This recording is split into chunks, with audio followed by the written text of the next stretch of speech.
estudantes dessa doutrina de amor e paz, que é a doutrina dos Espíritos. E só tem um grande mestre, um grande professor, esse grande mestre Jesus, que disse que quando 2 ou mais estivessem reunidos em seu nome, ele ali estaria. Então, na presença de Jesus, nosso coração tem que estar exultante de alegria. E essa noite nós vamos falar sobre prosperidade. O que é a prosperidade? Algo que está tão em curso em algumas doutrinas neopentecostais, né? Irmãos nossos que se valem especificamente de uma fala do Cristo, quando ele vem e diz assim: eu vim para que tenham vida e a tenham em abundância. E aí alguns irmãos nossos do pentecostalismo têm se valido desta teologia, que é conhecida, é uma teologia já de décadas, conhecida como a teologia da prosperidade, para defender que o ser humano tem que ter prosperidade material. Será que é isso? É isso. Só que não é só isso, né? E aí a gente vem contextualizar, em cima da doutrina dos Espíritos, o que é, para a ótica da doutrina, este trem chamado prosperidade. A doutrina dos Espíritos nos diz que no universo só existem 3 coisas. Só 3 coisas. Tudo no universo são essas 3 coisas: Deus, Espírito e matéria. Deus, questão primeira de O Livro dos Espíritos, quando Allan Kardec interroga os espíritos superiores, e já vai desde cara o brilhantismo do Kardec, porque ele não pergunta quem é Deus, né? Ele podia ter se referido, por exemplo, à pintura que fora feita no alto da Capela de Sistina, de um velhinho musculoso apontando para a criação de Adão, né? Não, ele não antropomorfiza Deus, ele nos coloca numa condição de humildade, de sequer termos condições de compreender o que seria Deus. Então, o que é Deus? E aí os Espíritos trazem: a inteligência suprema, causa primeira de todas as coisas. Na sequência, o Kardec vem trabalhando os atributos da divindade, né? Soberanamente justo, soberanamente bom, onisciente, ou seja, tem a ciência de tudo, onipresente, ou seja, está presente no todo. Esta força que nós chamamos de Deus, de Pai, de Jeová, não importa o nome que nós queremos dar ao nosso Criador, é a fonte da qual todo o universo redunda, né? Todo o universo parte desta fonte primitiva. O universo espiritual e o universo material. Nós, que aqui estamos com o nosso corpinho, tirando os nossos irmãos que estão na realidade espiritual, somos espíritos numa experiência material, né? Agora, gente, esse troço de matéria dá um trabalho desgramado, né? Tem conta para pagar, tem sogra, o que mais que tem na matéria? Tem política, o que mais que tem? Tem sexo, tem gula, tem um monte de coisa que complica para chuchu o espírito na lida com a matéria. Não seria muito melhor se nós já nascêssemos, a nossa primeira existência, como a teoria dos anjos, né? A teoria dos anjos nos diz que são seres próximos de Deus, puros, e já de cara eles já não têm um problema que para nós é um problemaço, eles não têm sexo, né? Então não seria tudo mais simples se nós já estreássemos anjos, todos nós fôssemos anjinhos? Não seria tudo mais simples? Vamos pensar um pouco. Aliás, é importante ressaltar que aquilo que parte do Criador e que torna todo o universo material, para nós da doutrina espírita é conhecido como fluido cósmico universal. É uma matéria primitiva da qual todo o universo material redunda. Ou seja, imaginamos que de uma única matéria, toda a ordem de matéria no universo é constituída a partir da mutação dessa matéria. Ah, mas não é possível comprovar isso cientificamente. É totalmente impossível comprovar isso cientificamente. Aí eu pergunto, será? O que nós temos aqui? H2O. 2 partículas de hidrogênio, uma partícula de oxigênio, né? Então nós só temos dois elementos, hidrogênio e oxigênio. 2 partículas de hidrogênio, 1 partícula de oxigênio. A gente bebe, a gente se banha, a gente serve a lavoura, né? Irriga a lavoura, enfim, a água, sem água, na nossa compreensão científica, não há vida. Ok. Agora vamos fazer o seguinte, vamos pegar esses 2 elementos, 2 partículas de hidrogênio, 1 partícula de oxigênio. Vamos colocar mais um elemento, mais um do mesmo. Vamos colocar mais 1 partícula de oxigênio. Nós teremos H2O2. Essa é a fórmula da água oxigenada. Dá para beber? Acabou. Alterou completamente a substância. E nós não colocamos nenhum outro elemento externo, nós só acrescentamos um novo elemento, ou seja, há comprovação científica de que uma fonte pode se transformar em outra a partir das vibrações das moléculas desta fonte. Agora, por que a doutrina dos anjos, para nós, é uma impossibilidade? Quando Jesus esteve conosco em João, capítulo 14, versículo 12, ele vem e diz: aquele que crê em mim fará as obras que eu faço, e as fará maiores do que estas. Agora pensemos, a maior mente da terra de todos os tempos, né? O cara era tão extraordinário, não é? O cara é tão extraordinário que ele pegou 12 analfabetos ou semi-analfabetos e ele precisou só de 3 anos para treinar esses caras e dividir a história do mundo entre antes e depois dele. O maior marqueteiro de todos os tempos. 12 analfabetos e semi-analfabetos. Ele não tinha internet, ele não tinha rádio, ele não tinha televisão, ele não tinha cinema, ele não tinha escrita, imprensa escrita, ele não tinha nada disso. Tamanho brilhantismo da mente desse camarada.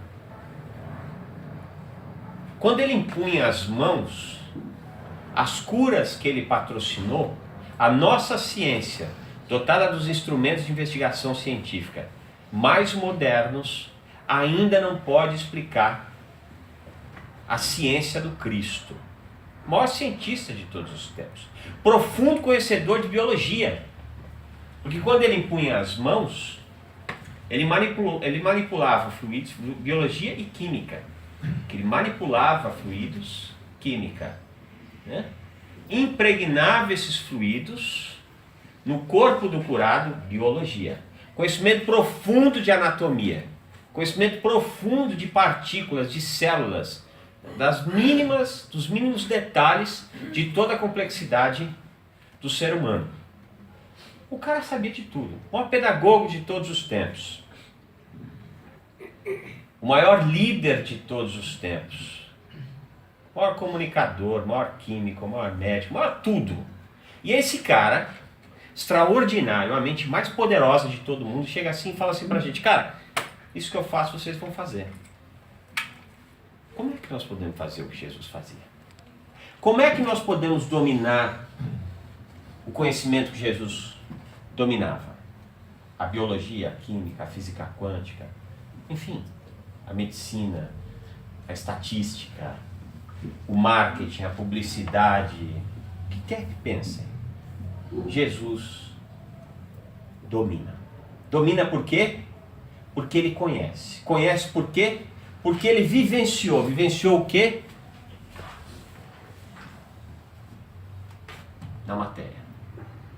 Você só tem condições de dominar algo se você mexe, se você manipula, se você vive naquele universo. Então, quando Cristo vem e fala assim, ó, isso que eu faço, vocês farão, ainda farão coisas maiores do que eu faço, vocês falam assim, vocês vão ter que estudar isso tudo. Para vocês estudarem isso tudo, vocês têm que vivenciar isso tudo.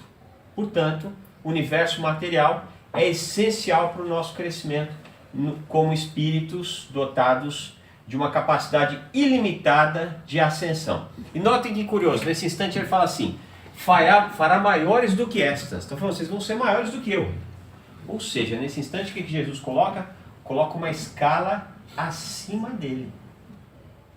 Ele diz assim, na escala que este cara está, ele diz assim, tem conhecimento para alcançar. Senão ele não falaria. Senão ele falaria assim, ó, o que eu faço vocês vão fazer. Não, ele falou, vocês farão maiores. Nesse instante ele fala assim, eu ainda tenho aprendizado. Isso é um grande barato, porque quando eu era garoto eu tive um ensino católico, né? Estudar era uma maluquice, porque eu estudava de segunda a sexta no colégio católico e no domingo eu ia para o terreiro de Umbanda, né? Então, imagina a cabeça da criança.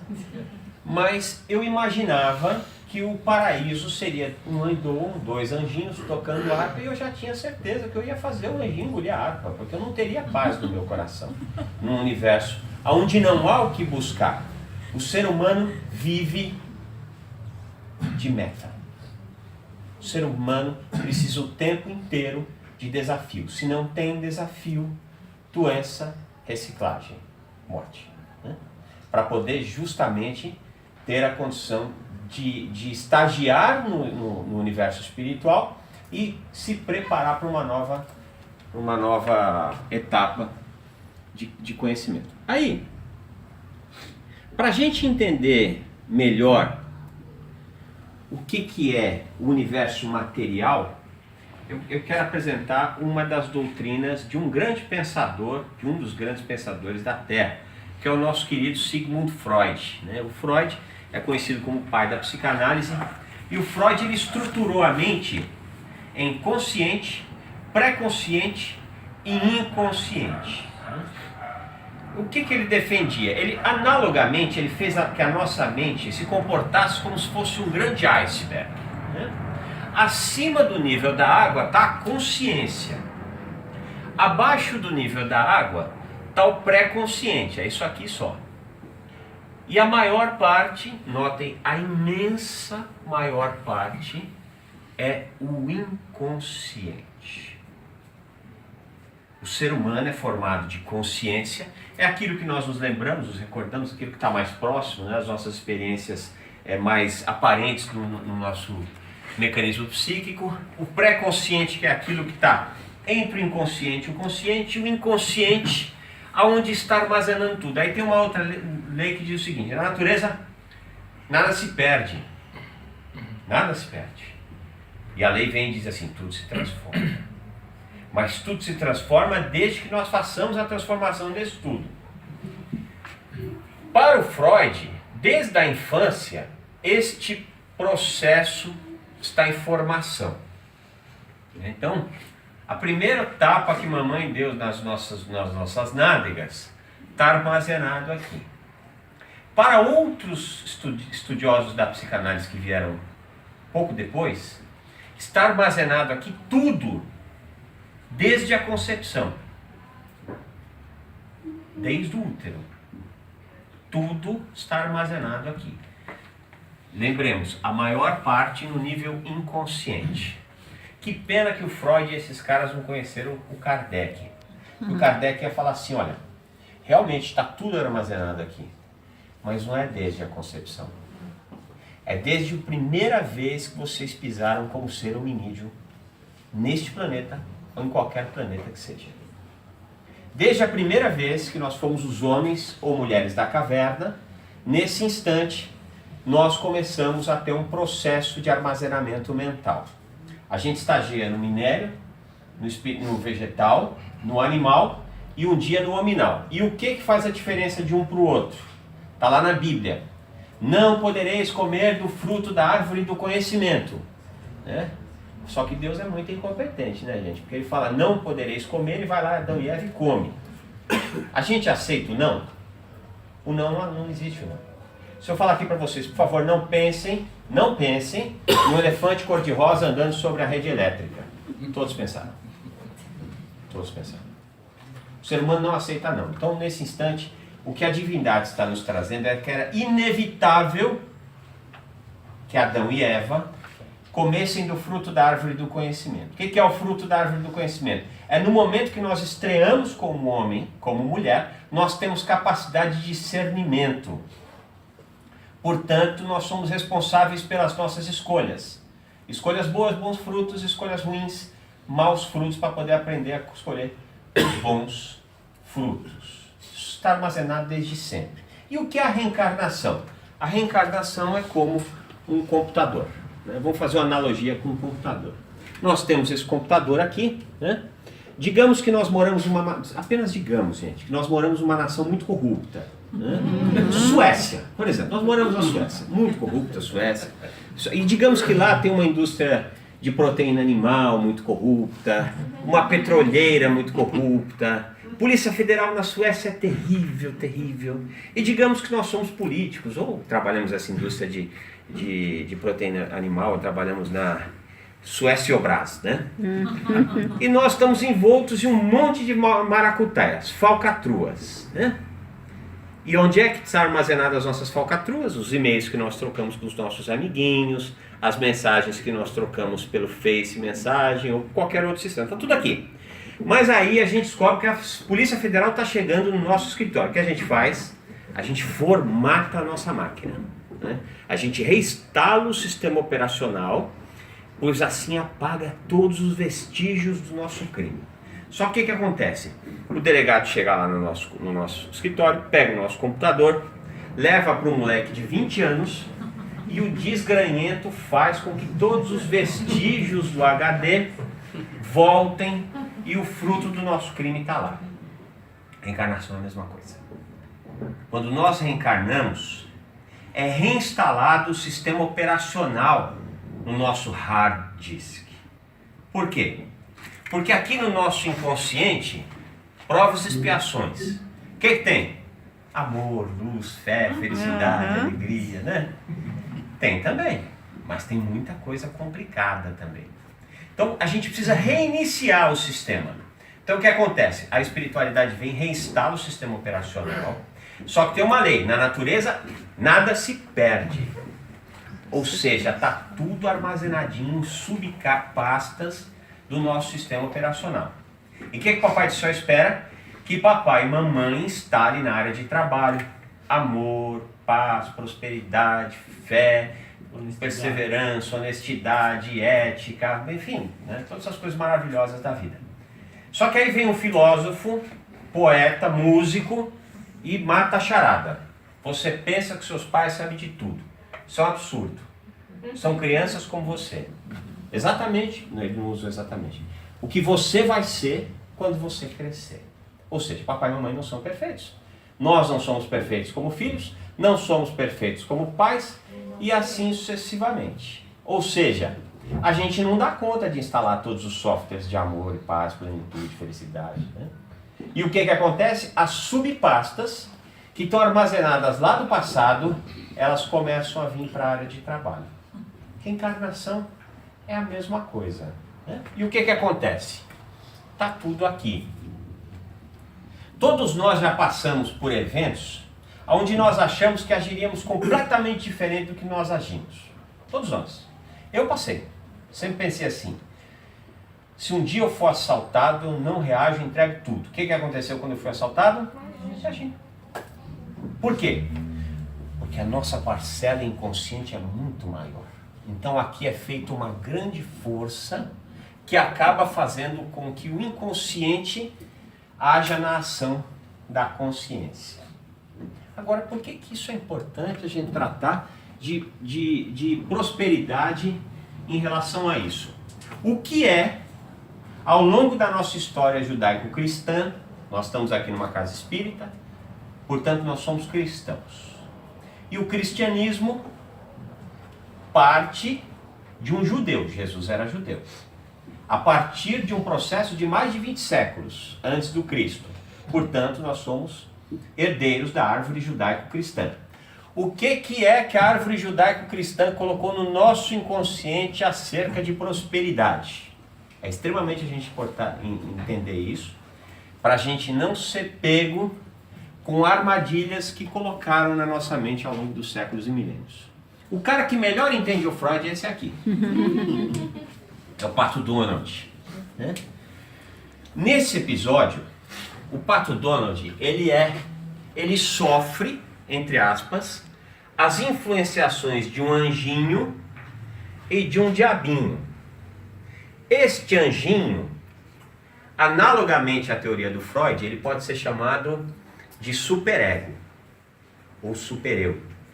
O diabinho é chamado na teoria psicanalítica de id. Esse cara aqui busca prazer e evita desprazer. E esse cara aqui, entre aspas, impõe limites. Aí o Pato Donald ele acorda, esse cara aqui fala assim: meu, você tem que ir para a escola, você tem que estudar para você poder crescer na vida, para você poder ser um cara especial, para você poder casar com a Magali, né?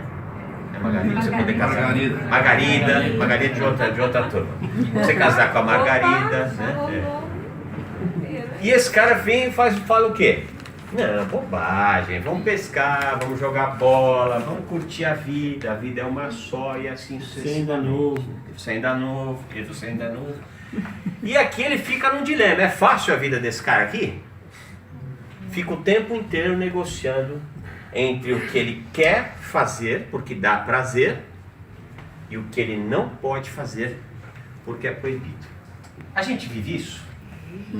Só o tempo inteiro. Só o tempo inteiro, né? Então vamos começar a trabalhar um pouco isso para a gente poder entender de fato como é que a gente deve se portar nesse mundão de Deus Pai. Esse cara aqui, né, é o Abraão. Abraão 20 séculos antes de Jesus. A história nos conta que Abraão vivia numa região extremamente inóspita, assolada por uma grande seca. Ele não encontrava condições de fazer um bom plantio, né, de cuidar, de ter uma boa lavoura, de cuidar dos seus animais. Então ele se muda, vai para o Egito. No Egito, ele começa a ganhar presentes do faraó. Ele já era casado, segundo a TV Fama, parte da TV Fama da Bíblia. Ele era casado com Sara, que Sara era um pedaço de mau caminho. E lá no Egito, ele ganhou um monte de presentes do faraó do Egito.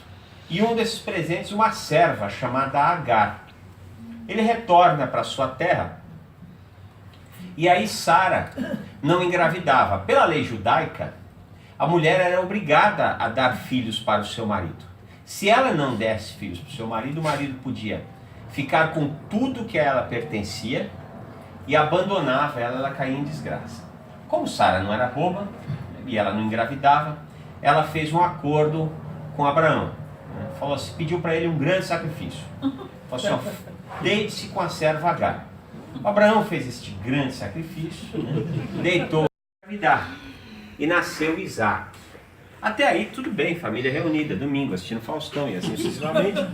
Só que o médico tinha entrado em contato com a alta espiritualidade, que ele acreditou que seria Deus, e essa alta espiritualidade diz assim para ele: toda esta terra que vês, te hei de dar a ti e a tua descendência para sempre. Tudo isso aqui vai ser seu e dos seus filhos, cara. Pô, baita notícia, hein? Pensou? Jesus chega para cada um de nós e fala: meu, tudo que você vê aí vai ser seu e dos seus filhos. Baita notícia. Só que aí a Sara acendeu aquela pulguinha atrás da orelha, deu uma cutucada aqui, né? Tudo bem, ele vai ser tudo dele e dos filhos dele. Mas espera aí, dos filhos dele comigo ou dos filhos dele com ela? Para evitar confusão, né? Protegendo aquilo que seria do filho dela, ela manda que Abraão expulsasse das suas terras a serva Agar e o filho Ismael. Ele faz, né? Ele expulsa de suas terras. Inclusive esse Ismael é o que dizem que é o governador do Brasil, né? Eu acho, sei lá, mas enfim. Mas esse aqui dizem que é. Ele expulsa a Agar e o Ismael da sua terra. Na travessia do deserto, os dois quase morreram, mas não morreram. Os filhos, netos, bisnetos, tataranetos e assim sucessivamente de Ismael são os muçulmanos. Os filhos, netos, bisnetos, tataranetos de Isaac são os hebreus, os judeus. O pai é o mesmo, a diferença são as mães. E o que acontece até hoje? Brigam. Brigam pelo quê? Pela terra, né? Porque entenderam que esta herança se tratava de uma herança física. E era. Só que não era uma herança só física. É uma herança inclusive espiritual. Porque Abraão estava inaugurando na terra o conhecimento do Deus único.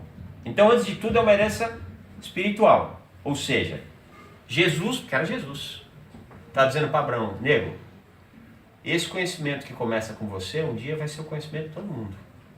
E estava antecipando aquilo que Jesus mesmo falaria 20 séculos mais tarde, no episódio das bem-aventuranças. Os mansos e pacíficos herdarão a terra. Todos aqueles que aprenderem isso que nós estamos ensinando, são aqueles que permanecerão na terra. Né? E os caras entenderam isso tão bem, só que eles entenderam do ponto de vista material. Só material. Os judeus entenderam nisso do ponto de vista só material. Entenderam tão bem que existem 4 coisas hoje que não existem. 4 coisas não existem. Alguém com foto de sogra na carteira, não existe. Enterro de anão, nunca ninguém foi.